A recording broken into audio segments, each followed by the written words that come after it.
Olá, meu caro aluno, minha cara aluna, tutor, tutora, um grande abraço a você. Seja muito bem-vindo para este nosso semestre, né? Você é aluno do 5º, do 6º semestre, onde estamos aí dando início à nossa disciplina Estrutura das Demonstrações Contábeis. Eu sou o professor Alcides e nós vamos então estar aí fazendo a apresentação da nossa teleaula de hoje. Com isso, então, convido você para irmos ao quadro, onde vamos estar aqui analisando a nossa disciplina. Veja só, a unidade de ensino que vamos trabalhar é a unidade número 1, onde vamos estar falando da competência desta unidade, o que vamos levar a você, aluno do curso de Ciências Contábeis. Vamos falar a respeito da evolução da contabilidade e a estrutura das demonstrações contábeis, como se deu este avanço da contabilidade, a evolução desta contabilidade aí no decorrer das eras, né? A palavra-chave é evolução, contabilidade, balanço. O título desta teleaula é Evolução da Contabilidade e o Balanço Patrimonial. Então, dentro deste conceito, dentro deste quesito, vamos estar trabalhando na aula de hoje, buscando compreender esta questão da estrutura da contabilidade, como se dá esta estruturação aí, para a gente entender como que foi estruturado a partir da Lei 11.638, como se deu esta evolução dentro deste processo de globalização, porque se nós voltarmos, vamos ver que a contabilidade inicia-se com... É tão antiga quanto a humanidade, e aí a gente vai entender como ela vem se desenvolvendo. No nosso próximo quadro agora, para seguir adiante, esta nossa disciplina busca demonstrar a você a respeito das questões relacionadas à demonstração contábil, como isso se dá, né? Como que isso transcorre aí para entendermos esta estruturação. A estrutura das demonstrações contábeis, ela visa demonstrar a você, aluno, a importância desta evolução da contabilidade dentro deste mercado globalizado, né? Dentro deste entendimento do mercado globalizado. Então fica aí levando aí esta questão das adequações das normas internacionais de contabilidade. Então, feito aí, você vê como que é que vai se dar esta estruturação das normas da contabilidade.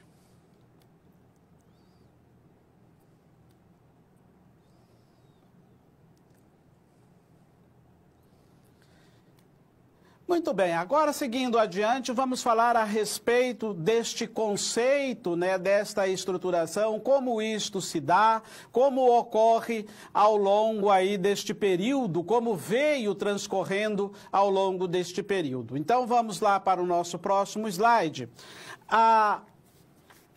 Vamos discutir a respeito das alterações inseridas dentro da contabilidade pelas leis e pela a resolução. Como isso se deu aí ao longo deste entendimento de acordo com a Lei 11.638 de 2007 e também a Lei 11.941, que veio acompanhada com a Resolução 11.255 de 2009. Ficou, então, determinado, de acordo com estas resoluções aí, que a contabilidade brasileira, a partir desta data, a partir de 2010, ela deveria, então, estar adequada dentro das normas internacionais da contabilidade. Então, esta lei veio discutir estas convergências, né, a respeito de como iria convergir as normas brasileiras de contabilidade para que, então, a partir do ano de 2010, toda a contabilidade brasileira fosse estruturada dentro deste conceito, né, das novas normas, das normas internacionais de contabilidade. Entender a definição e a elaboração dos elementos patrimoniais, como que conceitua estes elementos patrimoniais, ativo, passivo, apresentar a estrutura do balanço patrimonial. Então, dentro desta teleaula de hoje, nós vamos estar analisando aí esta questão da estrutura do balanço patrimonial também, além de entender esta questão das convergências das normas, né? Quando foi criado o CPC, o Comitê de Pronunciamentos Contábeis, criado através da Resolução 1055 de 2005, de acordo com o Conselho Federal de Contabilidade, além de tudo, também junto com outros, né, outros instrumentos, outros órgãos interessados, que também manteve aí o interesse nesta questão da criação do CPC.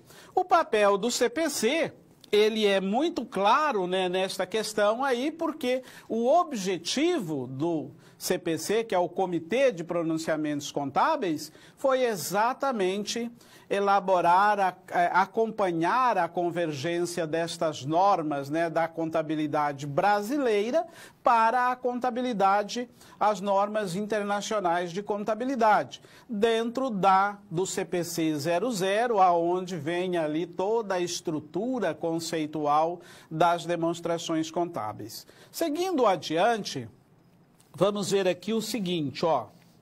Observa só aqui para nós compreendermos. Hoje, a contabilidade, ela deve apresentar estas 7 demonstrações aqui, ó. Balanço patrimonial, DRE, né, a demonstração do resultado do exercício, a DLPA, a demonstração do lucro ou prejuízo acumulado. Como que se dá aí essa demonstração do lucro ou prejuízos acumulados? A DRA, demonstração do resultado abrangente, a DLPA,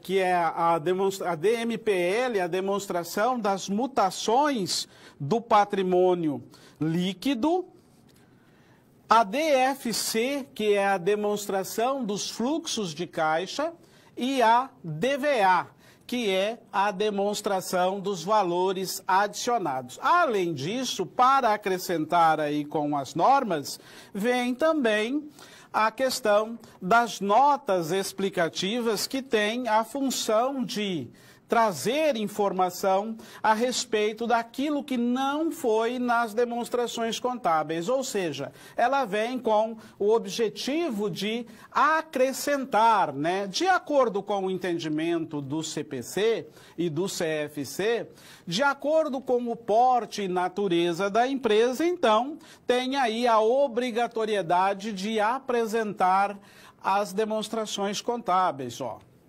Balanço patrimonial e DRE é para todos os tipos de empresa, tem que apresentar. A DRA e a DLPA e a DMPL são demonstrações que diz respeito às variações patrimoniais e que pode estar dentro do mesmo, uma pode suprimir a outra, né? Normalmente as microempresas apresentam a DLPA. A DFC, demonstração de fluxo de caixa, é obrigatório para a empresa com patrimônio líquido de 2 milhões. A DVA é facultativa, obrigatório para as empresas de SA, e as notas explicativas é obrigatória para todas as empresas. Então, você veja que é de suma importância compreendermos esta questão da estrutura das demonstrações contábeis para que, de acordo com o que determina a legislação, você possa, então, apresentar aí as demonstrações contábeis.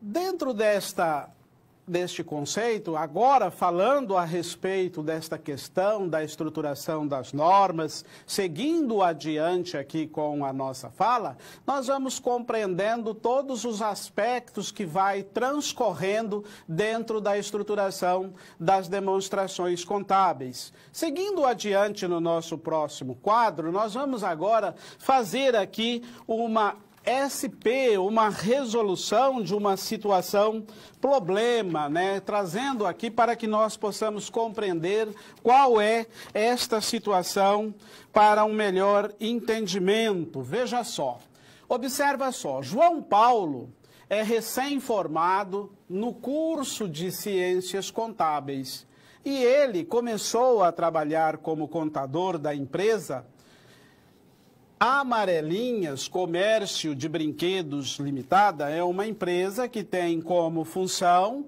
o ramo de atividade de comercializar.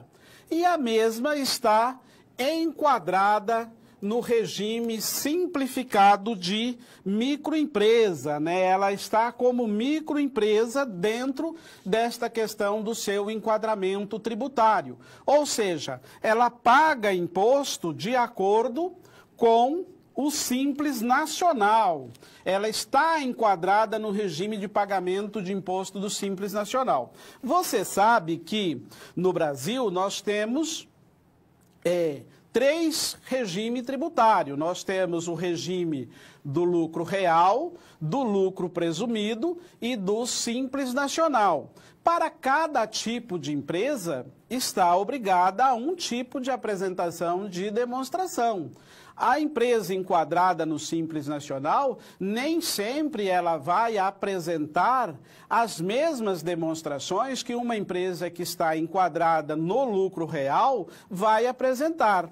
Além disso, nós temos também que levar em consideração o fato do porte da empresa, bem como a natureza jurídica, que é determinada pelo CNAE, o Código Nacional de Atividade. Esta natureza jurídica determina também o enquadramento tributário da empresa, se ela pode estar no Simples Nacional, se ela não pode estar enquadrada no Simples Nacional. E aí, de acordo com este regime tributário, com este porte, com este faturamento, com este enquadramento, aí determina-se os tipos de demonstrações contábeis que deverão ser apresentadas. Então, voltando ali ao nosso slide, nós vamos ver o seguinte: o João Paulo, ele foi contratado, é recém-formado e ele trabalha nesta empresa enquadrada no Simples Nacional. João Paulo, ele quer saber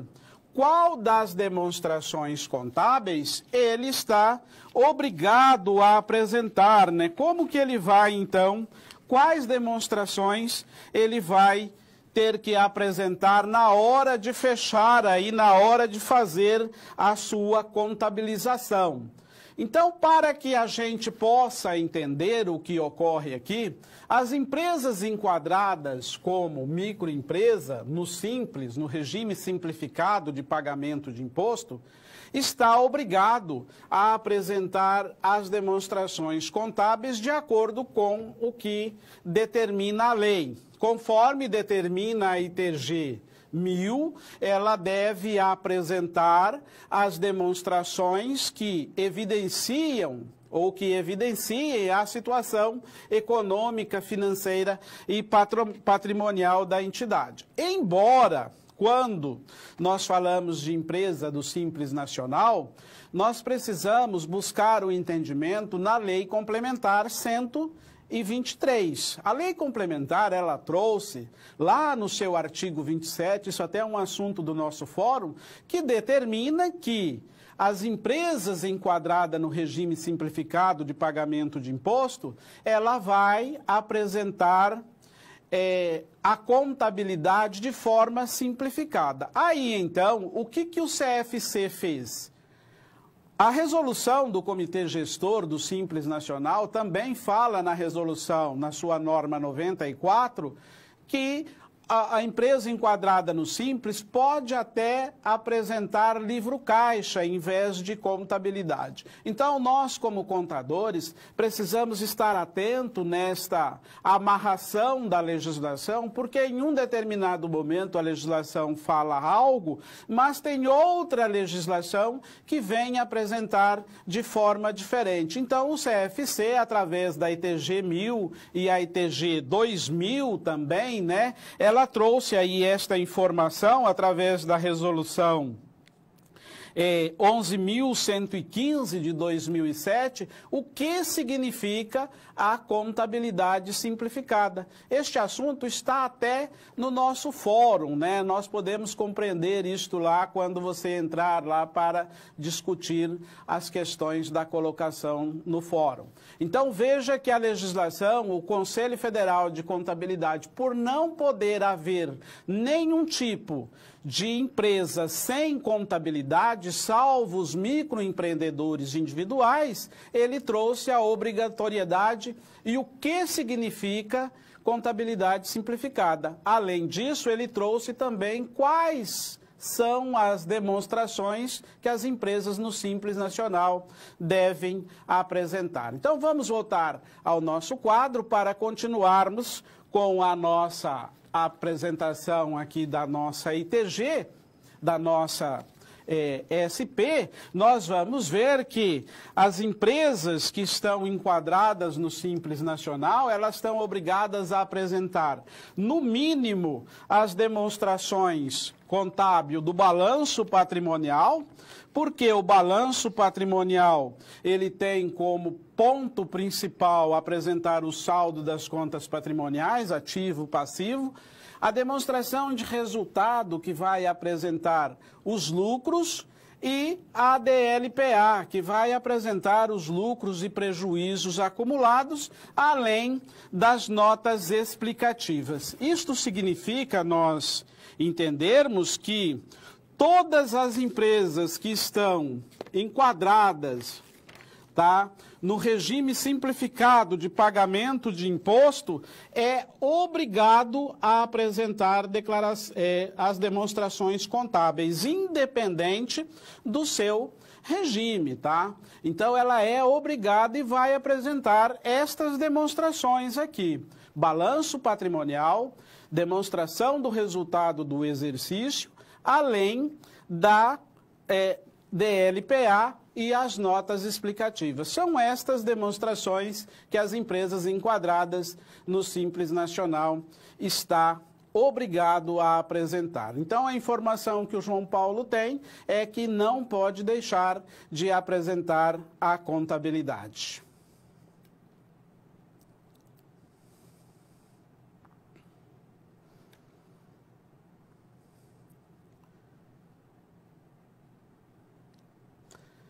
Agora, para dar sequência dentro deste conceito da nossa fala, vamos falar da estrutura do balanço patrimonial. Como que se dá a estrutura deste balanço patrimonial? Dentro de todo este conceito das demonstrações contábeis, de acordo com o CPC, as demonstrações devem seguir um certo conceito para ser estruturada. E o balanço patrimonial, nós vamos estar trabalhando para vermos como que vai se dar esta estrutura. Então, vamos lá ao nosso slide, onde vamos seguir adiante aqui para compreendermos essa questão da estrutura do balanço patrimonial. Primeiramente, precisamos conceituar o que é ativo e o que é passivo, né? Olha, o balanço patrimonial, ele é composto por três grandes, não sei se seria o grupo, na verdade, isso é o todo, né, do balanço patrimonial. Mas ele é composto pelo ativo, passivo e patrimônio líquido. O que é o ativo?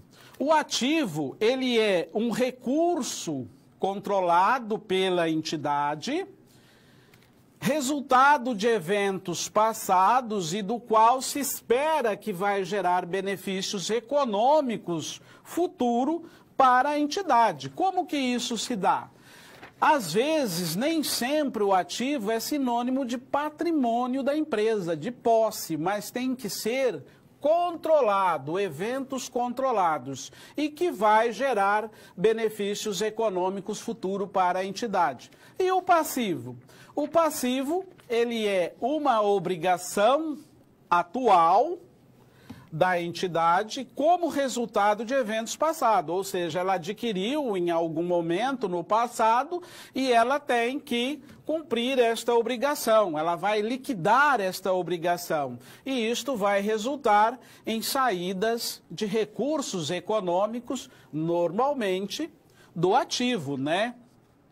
O patrimônio líquido, ele é o valor residual dos ativos da entidade após a dedução de todos os passivos da entidade. Então, isto é o que compõe o patrimônio líquido da empresa. Então, este é o conceito de ativo, passivo e patrimônio líquido. Dentro da estrutura do balanço patrimonial, nós vamos ter mais ou menos esta estruturação: ativo, ativo circulante,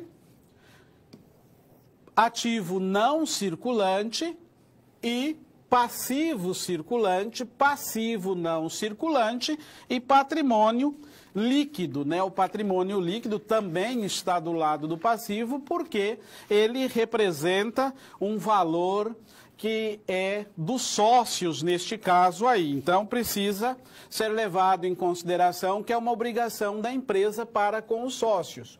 O ativo circulante, o ativo não circulante, aqui este grupo aqui, ele tem essas divisões, né? Ele vem dentro o realizável a longo prazo, investimento, imobilizado e intangível. Então, isto é o que compõe o ativo. Ativo circulante, ativo não circulante tem estas divisões: passivo circulante, passivo não circulante, e o patrimônio líquido deve ser estruturado desta forma, de acordo com o que determina a legislação.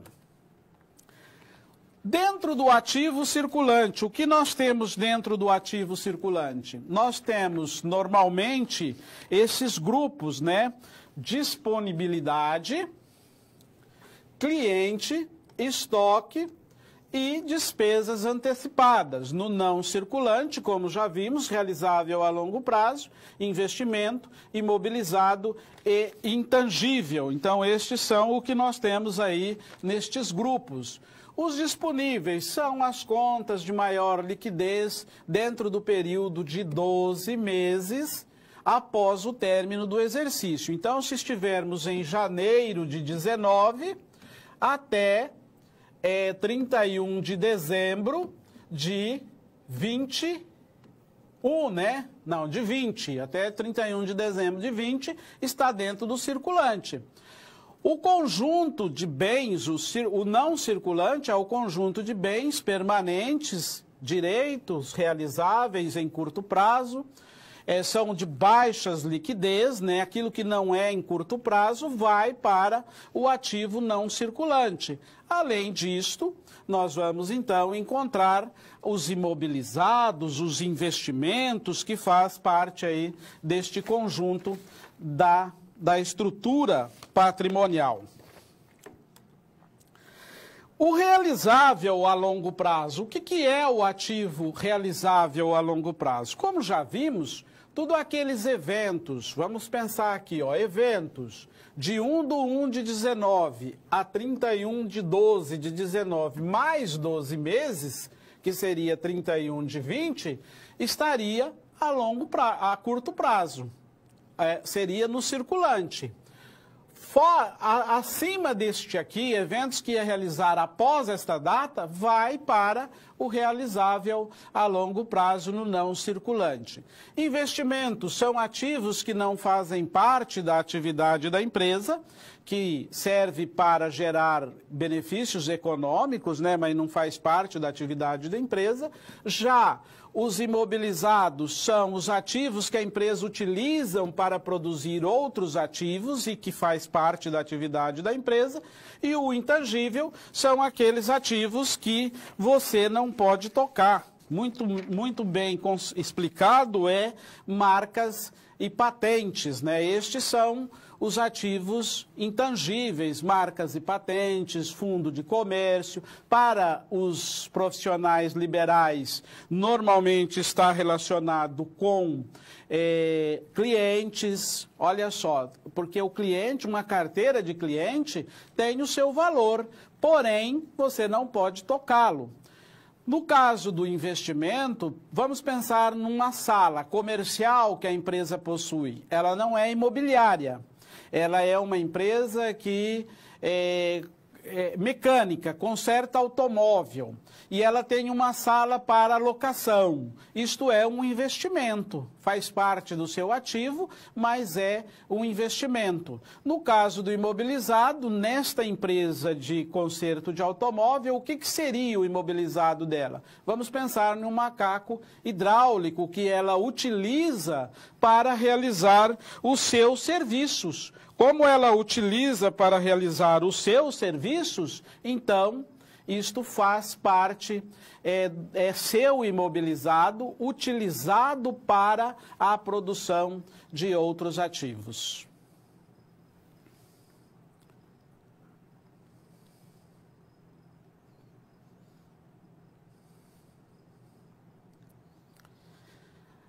Agora vamos, então, falar a respeito desta nossa situação, problema, onde vamos dar continuidade na questão do João Paulo aqui. Então, vamos lá ao nosso slide para compreendermos esta situação de como se dá a questão do João Paulo. O João Paulo, ele continua trabalhando nesta empresa, agora com a seguinte situação. Por ser recém-contratado na empresa Amarelinha, Comércio de Brinquedo Limitada, ele ainda tem algumas dificuldades na classificação contábil. Como que se dá esta classificação contábil? Dos eventos que ocorrem dentro da empresa. Neste mês que passou, a empresa vendeu R$400 mil à vista e R$600 mil a prazo para receber em 6 parcelas de R$100 mil. O que isto representa de fato dentro da contabilidade? Quando você volta atrás, né, volta para analisar as questões do que você aprendeu ao longo do curso de contabilidade, você se lembra dos eventos que ocorrem dentro da empresa, que são chamados de fatos contábeis, né? Nós temos os fatos administrativos, que são aqueles fatos que são gerados pela administração da empresa, porém que nem sempre eles podem ser contabilizados. Por quê? Porque a contabilidade, ela vai contabilizar, ela vai escriturar, ela vai escrever os eventos que ocorrem dentro da empresa numericamente. Ainda que nós tenhamos as notas explicativas que fazem parte das demonstrações contábeis e que têm como principal função complementar as informações contábeis, mas a contabilidade vai contabilizar somente eventos que ocorrem com valores, né, números. Mas vamos aqui imaginar o seguinte, nós estamos falando das empresas amarelinhas. A empresa Amarelinha, através do seu gestor, foi lá e contratou um empregado. Quando ele contrata este empregado, ele está gerando um ato administrativo e não um fato contábil. Mas este ato administrativo vai gerar um fato contábil, como ocorreu aqui nas vendas destas mercadorias. gerou-se um fato contábil. O ato de vender é um ato administrativo, um ato da administração da empresa, dos departamentos de vendas, onde gerou este evento, né, desta forma. Ele vendeu uma parte a prazo e uma parte à vista. Esta venda a prazo é um tipo de fato contábil e a venda à vista é um outro tipo de fato contábil. Então precisa entender e compreender na hora de fazer a escrituração contábil, como que vai classificar estes eventos aí na hora de fazer a escrituração contábil para formar a estrutura das demonstrações. Vale lembrarmos que as demonstrações contábeis, ela é o quê?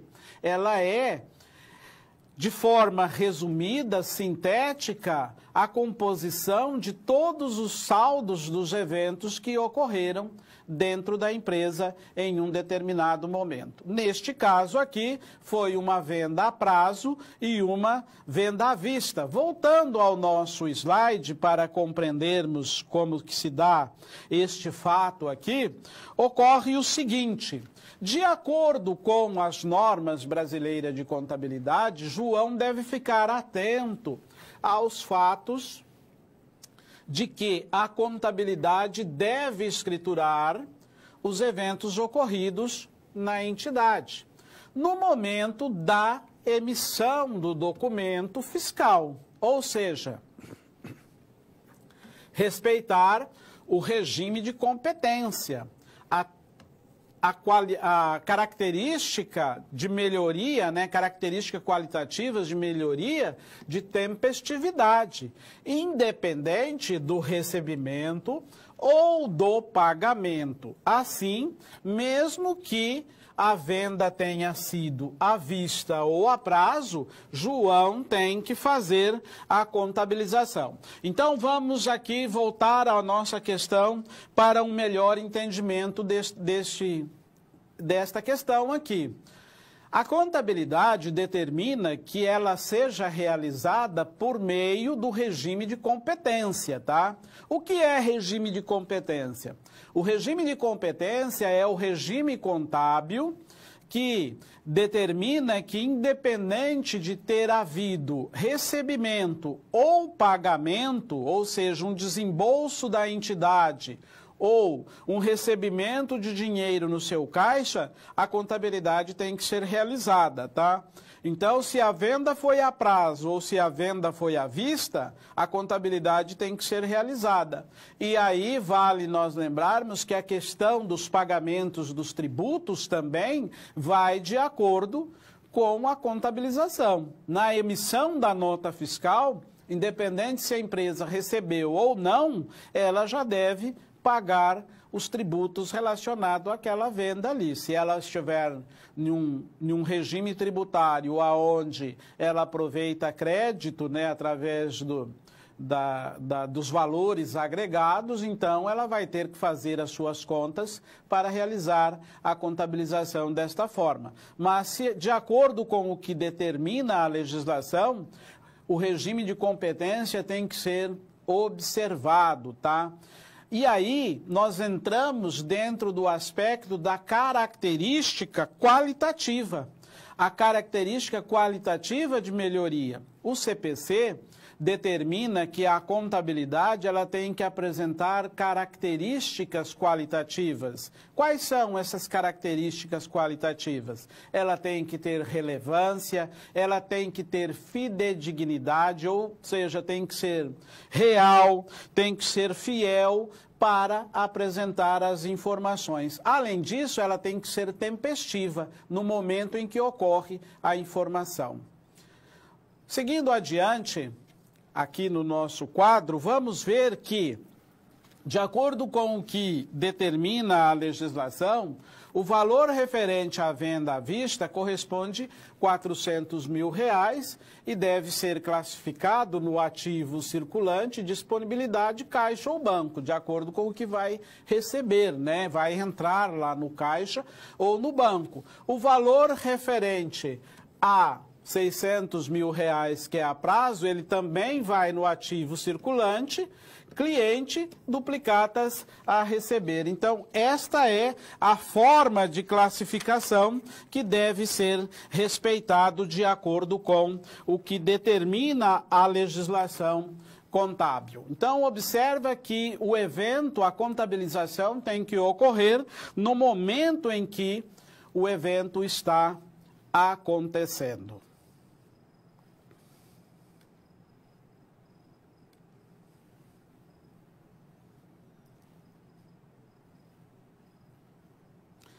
Agora, para seguir adiante, já que vimos a estrutura do ativo, agora precisamos compreender também a estrutura do passivo, né? Como que se estrutura este passivo? Vimos que o ativo estrutura de tal forma, o passivo também precisa ser estruturado. Então, vamos ver aí a composição desta estruturação do passivo. Convido você para o próximo slide, onde vamos compreender este fato. Olha só, aqui na estruturação do ativo, do passivo da empresa, onde vamos compreender melhor como que se dá esta estruturação, vemos o seguinte, ó, o passivo, o que que ele é? Como nós já entendemos no decorrer da aula lá no início, quando falamos da conceituação, de como fazer aí o conceito de um ativo e de um passivo, de mensurar o que isto significa, o passivo ele é obrigação. Sempre quando você fala em passivo, você compreende que ele é uma obrigação. Então, ele é composto normalmente, assim como o ativo circulante é composto pelas contas de maior liquidez que a empresa tem, por isso que a primeira conta do ativo circulante é caixa ou banco, né, que é a maior liquidez. Aí vem clientes, duplicatas a receber, depois vem, então, os estoques. E aí, os demais eventos que ocorrem superior a 12 meses após o término do exercício social, vai lá para o não circulante. O passivo também é estruturado da mesma forma. Ele é estruturado, então, da seguinte maneira. Ele deve ser composto, primeiro, pelas obrigações que deve ser paga primeiro, que deve ser solvido primeiro. Então, o que vem aqui? Fornecedores. Fornecedores são as pessoas, né, interessadas e que fomenta a atividade da empresa. Então, nós falamos da empresa amarelinha, comércio de brinquedo, são as indústrias de brinquedos que provavelmente são os seus maiores fornecedores. Contas a pagar. Normalmente, contas a pagar compõem salários, tributos, impostos, que também têm uma obrigação, vamos assim dizer, urgente, né, para ser cumprido, normalmente de mês a mês.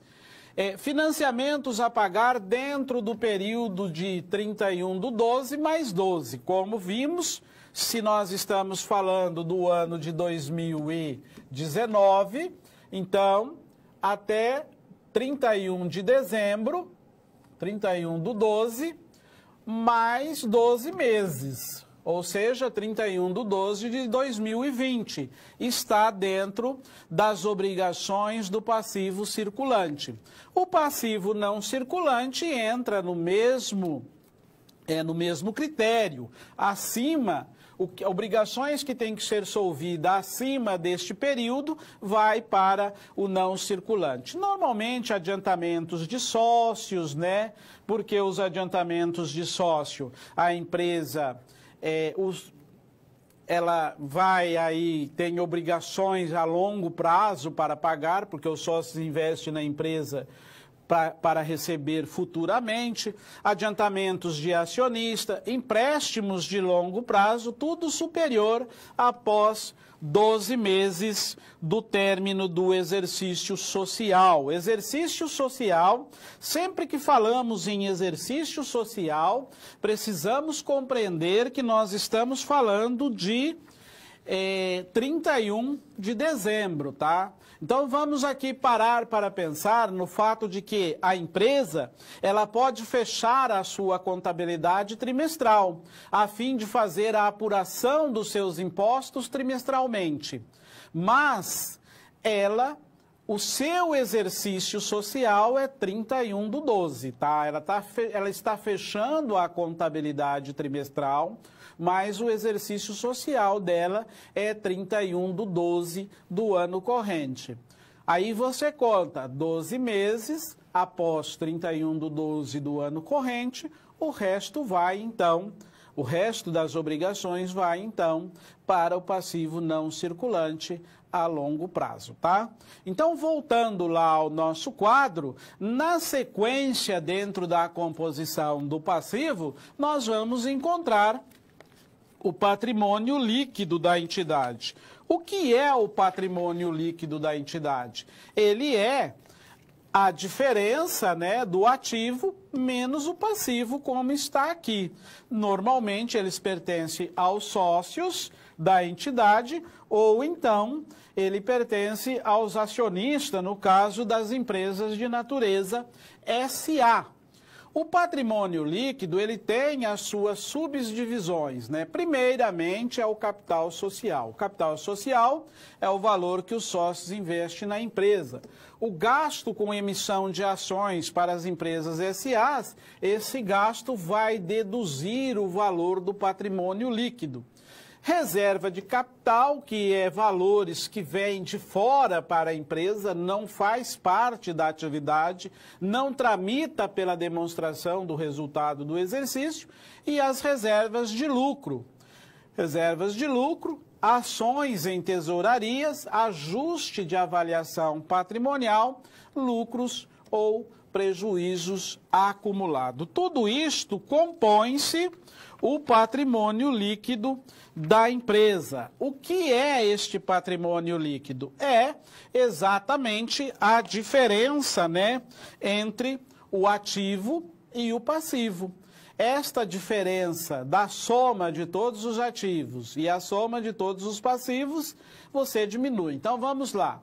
A empresa tem R$200 mil de ativo e R$100 mil de passivo, ela tem, então, R$100 mil de patrimônio líquido. Este valor pertence aos sócios. Normalmente, eles são divididos de acordo com as subdivisões que nós vimos ali, capital social, ações em tesourarias, as reservas de capital, reservas de lucro. Vale ressaltarmos que, após a Lei 11.638, a empresa não pode mais, empresa de natureza SA, não pode deixar nenhum tipo de lucro acumulado. Ela tem que destinar este lucro. Se não distribuir em dividendos, ela deve mandar, então, para as contas de reservas de lucro.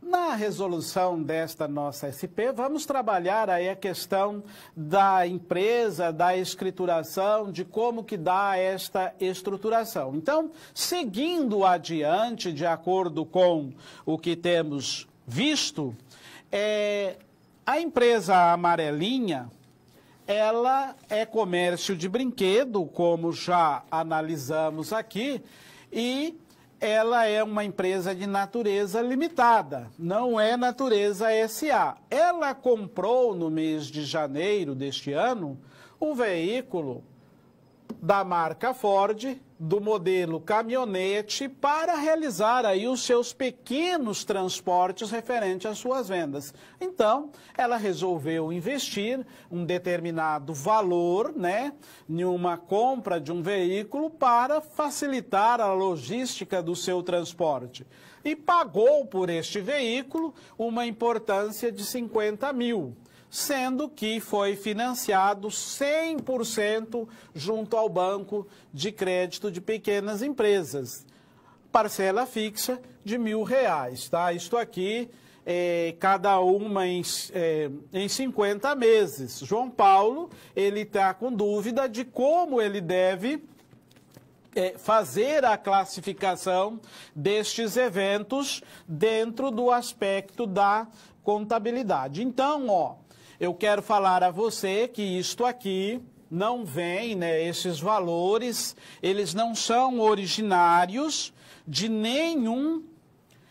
nenhuma outra conta, de nenhum outro evento, já que ele apresenta simplesmente valores para fins didáticos, tá? É claro que se uma empresa fosse financiar um bem em 50 vezes, ela deveria pagar juros, né? Iria vir as prestações com juros, elas não iriam vir divididas com juros zero. Claro que a gente ouve tanta propaganda de juros zero, né? Mas aqui, para fins didáticos, para compreendermos como que deve ser classificado esses eventos. Nós vimos que a empresa, ela comprou um veículo. Ela tem a natureza de vender brinquedos, né? Ela não tem a natureza de vender veículo, mas ela comprou este veículo para realização das suas atividades. Lembra quando falamos da classificação do imobilizado? O que é um imobilizado? Que o imobilizado, ele tem a natureza de um ativo que tem como objetivo a produção de outros ativos para a empresa dentro da sua atividade fim. Então veja que esta caminhonete, ela tem o objetivo de fazer um serviço para a empresa melhorar a sua logística, o seu transporte, a sua produção. Logo, nós já podemos diferenciá-la que ela não é um investimento, ela é um imobilizado, porque a empresa está utilizando-se da mesma para a produção dos seus ativos dentro da sua atividade fim. Então, olha só como nós devemos entender e ajudarmos o João na classificação destes eventos aqui que está ocorrendo. Então, vamos lá, Neste quadro aqui, iremos ver que na compra deste veículo ocorreram alguns fatos. Lembra que eu comentei com você a respeito dos fatos? Que eles devem ser bem analisados de acordo com as normas contábeis, né? Quais são estes fatos que ocorreram, então? De acordo com as normas contábeis, a compra do veículo para realizar o trabalho da empresa, ele deve, então, ser considerado um imobilizado no ativo não circulante. Por que ele vai no não circulante? Porque ele não, além dele ser utilizado para produção de outro ativo, ele não é para ser revendido, então não apresenta liquidez imediata.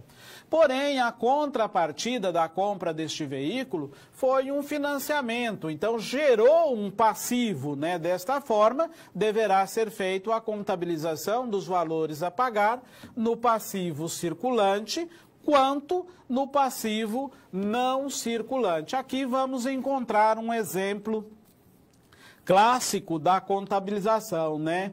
Como que a gente contabiliza este evento que está ocorrendo aqui.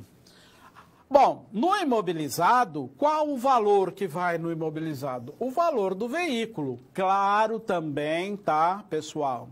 Por favor, considere-se que se nós estivéssemos contabilizando ao longo do tempo, ia gerar também a depreciação. Mas nós não estamos trabalhando isso, nós estamos só estruturando a contabilização para compreendermos o que é ativo e o que é passivo. No imobilizado vai os 50 mil, o valor da caminhonete, né? 50 mil reais que vai para o imobilizado.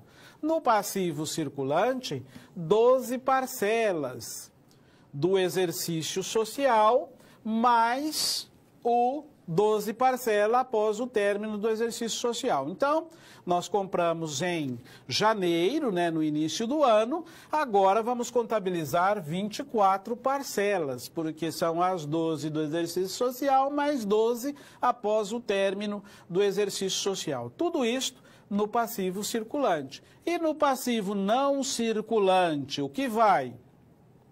Vai, após as 12 parcelas do exercício social, vai tudo para o passivo não circulante. Neste caso aqui, como nós estamos vendo, é exatamente os R$26 mil que nós colocamos, porque não houve juros, né, nesta contabilização.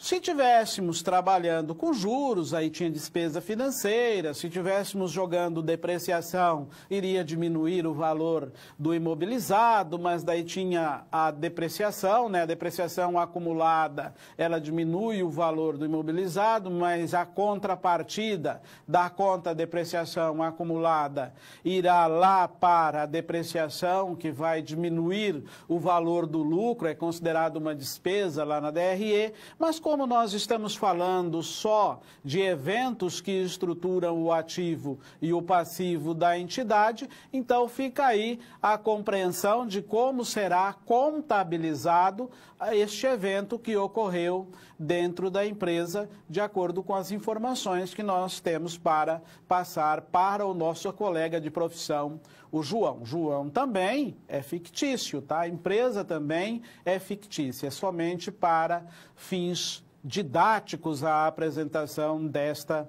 SP.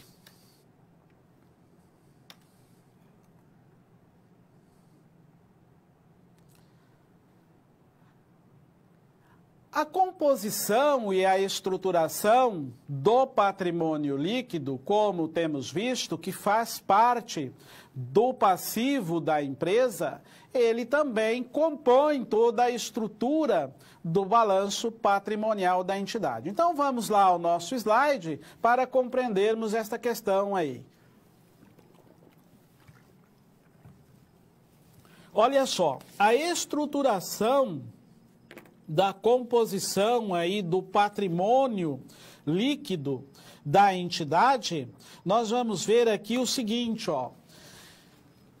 O capital social é o primeiro valor que vem aí na estruturação do patrimônio líquido da entidade. É o valor que os sócios investiram na empresa. O capital social ele pode ser subscrito, que é o valor que os sócios subscreveram no contrato ou no estatuto, e o capital social a realizar é os valores que os sócios se comprometeram a entregar, e o realizado é o que efetivamente foi realizado, né? Foi transferido para a conta da empresa neste caso aí.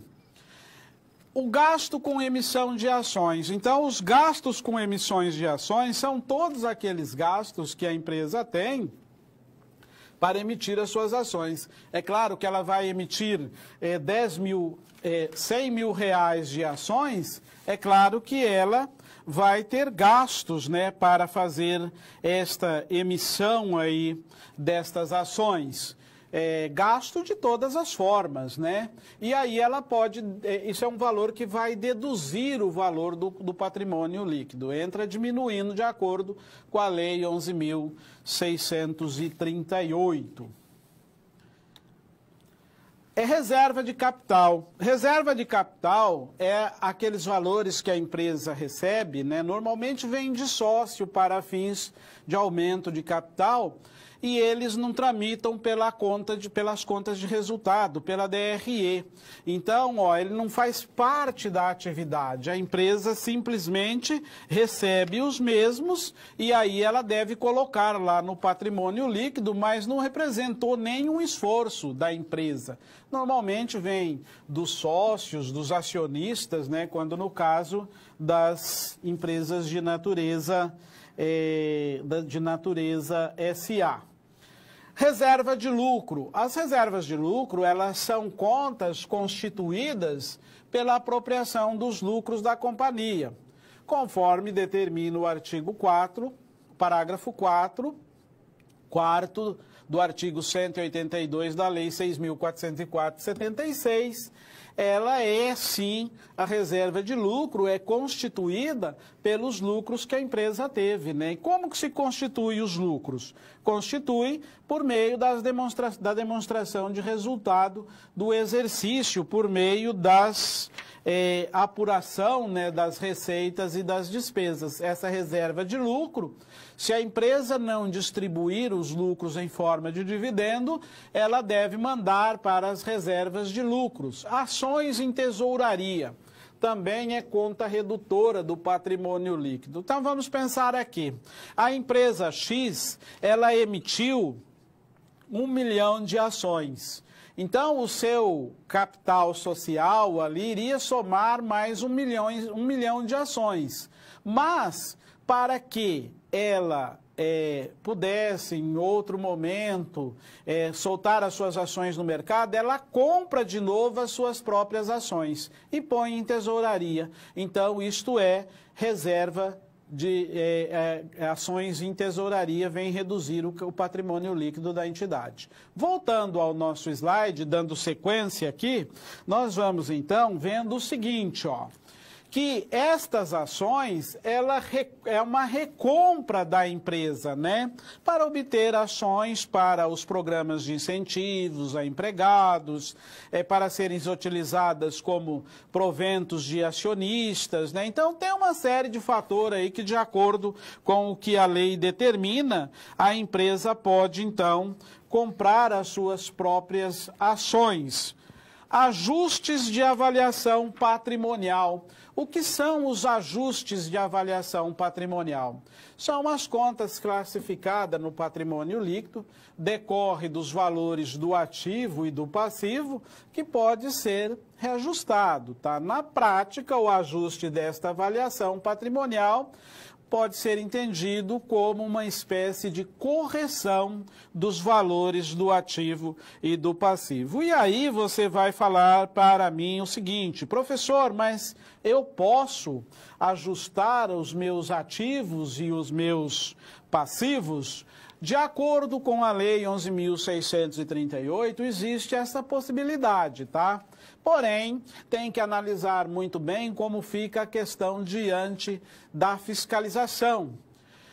Os lucros e prejuízos acumulados são os valores obtidos ao longo da atividade da empresa, né, de acordo com a sua finalidade específica, onde na DRE, apurando as receitas, despesas e os custos, eles geram o lucro. Esses lucros, para as empresas de natureza SA, de acordo com a Lei 11.638, ela não pode ficar lá acumulado. De acordo com esta lei, tá? As empresas de natureza SA, elas devem distribuir este lucro. Ou distribui em forma de dividendos ou deve destinar para as contas de reserva. Vale ressaltarmos que empresas de natureza SA, de acordo com o que determina a lei e os estatutos das empresas, né, está lá nas regras estatutárias, ela deve ter algumas contas de reserva, como reserva legal, reserva estatutária, reserva para fins de contingências, né? Vamos pensar numa empresa, numa agroindústria, por exemplo, uma agroindústria que tem atividade sazonal, que depende do tempo, ela pode ter um valor para fins de suprir futuros prejuízos e ela joga isso aí lá para reservas de contingência. Vamos pensar numa indústria de café. Ela que planta o café em uma geada, ela vai ter um sério prejuízo, então ela precisa ter esta reserva de contingência a fim de manter a saúde da empresa de forma viável para gerar interesses aos seus investidores, né? Ninguém vai querer investir em uma empresa que não tenha lastro fiduciário, né, que garanta o seu patrimônio e o seu capital. Então é importante entendermos esta questão da estruturação aí do patrimônio líquido da entidade também.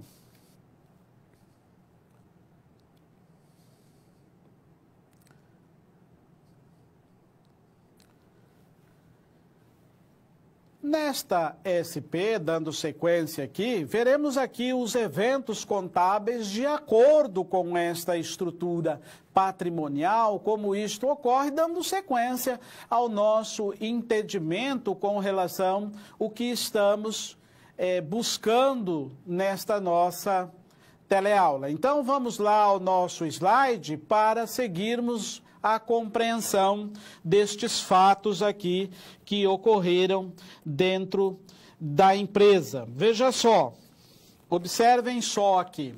O sócio da empresa, amarelinha, comércio de brinquedo, eles pretendem fazer um aporte de capital social no valor de R$400 mil, aumentando o capital social da empresa para 800 mil. Porém, tal aumento ele será realizado da seguinte forma: R$100 mil no momento do registro da alteração e o restante será integralizado nos próximos 3 meses subsequente ao registro da alteração.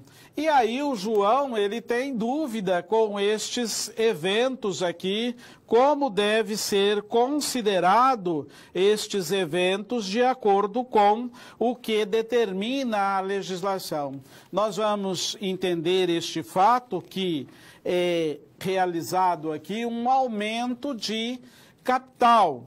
Este aumento de capital é um interesse dos sócios, né, um investimento que eles vão fazer na empresa a fins de buscar uma melhoria, uma maior liquidez, né, apresentar aí um PL mais saudável, porque o capital social, toda vez que você faz uma injeção de valor no capital social da empresa, é necessário que seja feita uma alteração contratual. Neste caso, que estamos falando de empresas de natureza limitada, né? A nossa empresa amarelinha, ela até estava enquadrada no Simples Nacional pelo regime de pagamento de imposto simplificado.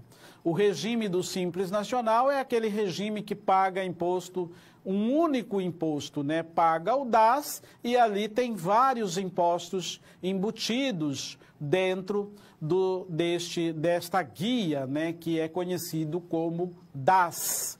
Então, veja só como é aqui a questão desta análise, desta situação que o João está vivendo diante deste aporte de capital do sócio. Veremos aqui que eles vão investir um valor, né, um aumento de capital social, e vai ser R$400 mil, né, vai passar para R$800, porém, este valor ele vai ser integralizado e a integralizar, ele vai ser realizado e a realizar de acordo com o que determina a legislação. Então, vamos lá, seguir adiante aqui nesse entendimento do João. De acordo com as normas da contabilidade, o capital social é uma conta de valor permanente, tá? O que significa isto, de fato, diante da contabilidade? É um valor permanente, ou seja, ele não muda nunca. Então, quando você faz o primeiro lançamento lá de capital social, ele vai permanecer lá. É fictício, porque o dinheiro, na verdade, a empresa utiliza-se dele para a sua movimentação. O capital social é uma conta permanente, somente pode ser alterada no evento de aumento de capital ou de retirada de cotas ou ações de capital que ocorre na saída de sócio ou acionista da empresa. Então, o capital social, se ele aumenta, tem que ser feito o investimento de capital. Se ele diminui, quando sai um sócio, né, ele vai levar as suas cotas ou suas ações, vai diminuir o valor do capital social da empresa. Aí vai ter uma nova contabilização nele. Não há nada que impeça, de acordo com a lei, tal transação conforme descrita, desde que respeitada a legislação empresarial e contábil, né? Então, como que isto deve ocorrer dentro da visão do João aqui?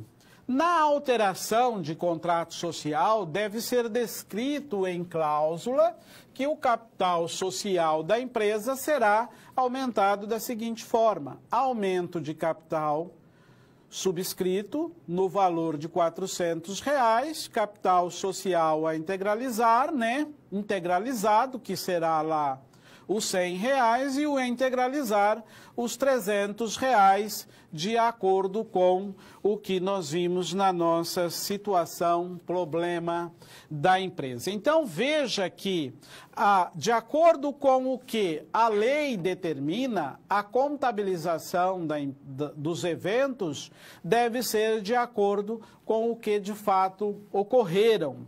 E aí nós vimos em todo este nosso conceito, deste nosso aprendizado da estrutura das demonstrações contábeis, que hoje, de acordo com o que determina a legislação, nós estamos dentro do aspectos das normas internacionais de contabilidade, de acordo com a globalização e a exigência da legislação. Então, aqui dentro desta estrutura das demonstrações contábeis, do balanço patrimonial, da integralização de capital, vai ocorrer então uma alteração. E aí deve ser feito a contabilização, né? Jogar o capital social deve ser creditado lá no passivo, de acordo com o que a lei determina, aquele capital integralizado, e sair o dinheiro, entrando o dinheiro no caixa da empresa de acordo com o que a legislação determina, né? Como deve ser feito a formação e a estruturação desta contabilização. Na sequência, agora nós vamos entrar aqui num momento importante, porque nós vamos ter a tua interação, né? Como você vai interagir conosco ao longo desta nossa teleaula. Fica aí alguns minutos, né? Fica aqui alguns minutos para que você possa interagir e aí vamos então voltar respondendo às suas perguntas e às dúvidas que você tem até o presente momento.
Olá, estamos de volta, dando sequência. Muito obrigado pela sua interação.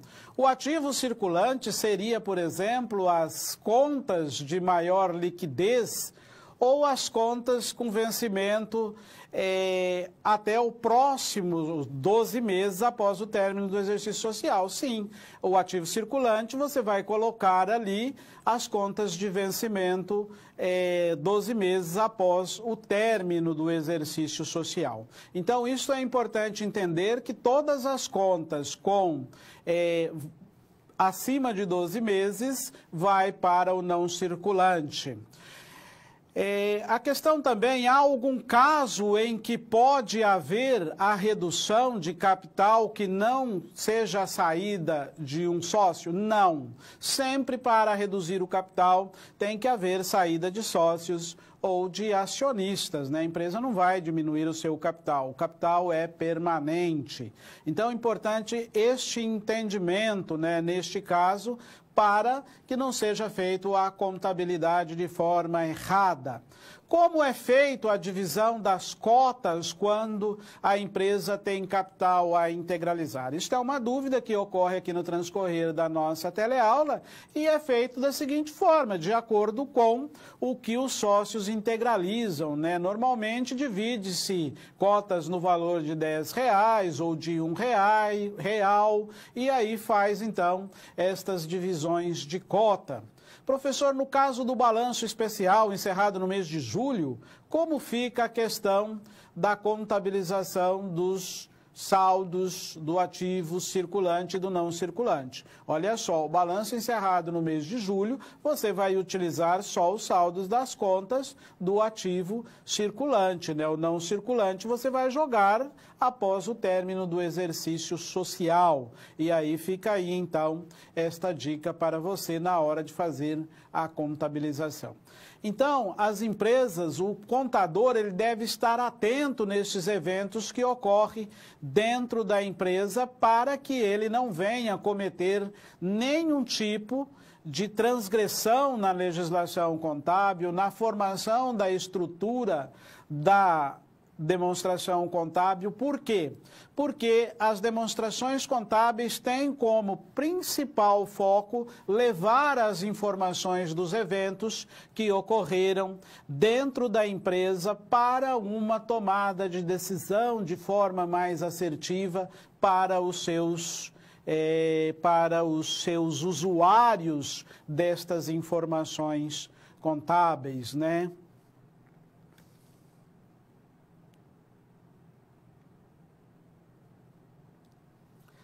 Agora, dentro deste nosso conceito, da nossa teleaula, vamos estar fazendo uma recapitulação de tudo aquilo que vimos na teleaula de hoje. Este foi a nossa primeira teleaula, primeiro encontro, onde vimos aí como que se compõe, como que se estrutura, né, estas demonstrações contábeis. Nesta aula, então, nós buscamos levar a você, quando falo nós aqui, estou falando a questão do curso de contabilidade que buscou levar a você o conceito da estrutura, das normas, o conjunto das demonstrações contábeis. Como vimos ali, que este conjunto compõe-se de todas aquelas demonstrações, né? Balanço patrimonial, demonstração do resultado do exercício, sob a qual não entramos na estruturação, estruturamos apenas o balanço patrimonial, a DLPA, que é a demonstração dos lucros ou prejuízos acumulados, a DRA, demonstração do resultado abrangente. Cada uma dessas demonstrações tem o seu papel na estrutura das demonstrações. A DLPA, demonstração dos lucros e prejuízos acumulados, a DMPL, que apresenta aí a movimentação no patrimônio líquido, a demonstração das mutações do patrimônio líquido, Aí vimos a DVA, demonstração dos valores adicionados, que são demonstrações também, DFC, demonstração do fluxo de caixa. Tudo isto é um conjunto de demonstrações além das notas explicativas.